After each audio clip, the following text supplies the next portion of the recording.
So my ladies, let me advise you here today. If a guy has dated you for more than 2 months in 21st century and he doesn't show signs of marrying you or even hasn't brought it up, you should run. Let me tell you why. You see, conventionally, somebody is supposed to date you for 2 years, then marry you. But the people who are advising you are how many years old? They are your fathers and mothers. Probably these guys dated 25 years ago. And those times and now, they're too different. Kitambo, people would meet on Sundays. And you see, because of their parents, they would not stay longer when they're dating. So they would stay like an hour. Every Sunday they meet an hour. Probably they will write a letter. And a letter would take some few days to get to you, depending on how far you are. But I'm assuming your mother and father live in the same region or live in the same area. So or their neighbors probably. So they would meet. Every Sunday they would get some time, because of course girls would not be allowed to go out in the night. So we ruled that out unless she was very unruly. So we are talking of a conventional person. We're not just talking about unruly people.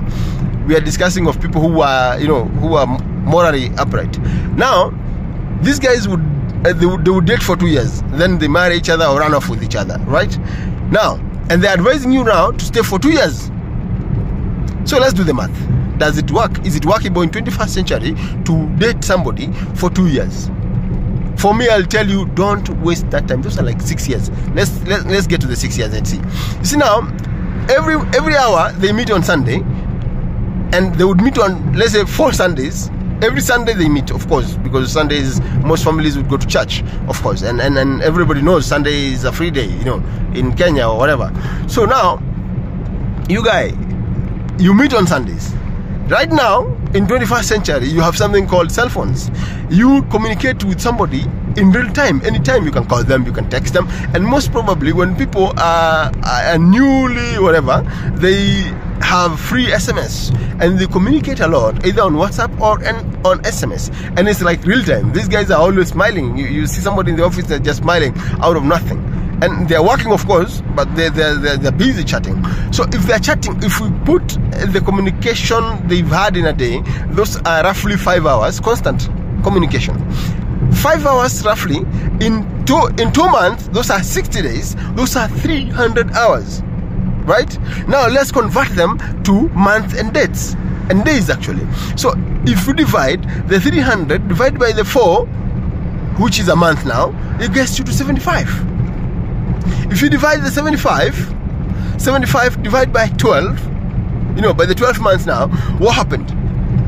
You get 6-point-something years. So having dated somebody in 21st century for 300 hours of constant communication, those are like 6 years of the previous life our mothers had.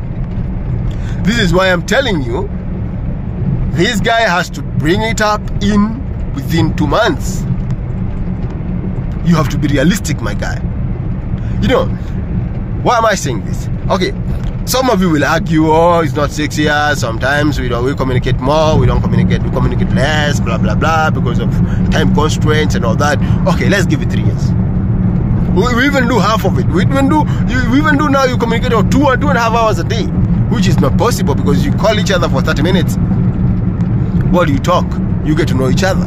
And what was the reason for your parents telling you wait for 2 years so that you can know this guy? But mark you've been knowing this guy for the last 300 hours, and you're telling me you guys are not ready for marriage. Let me drive.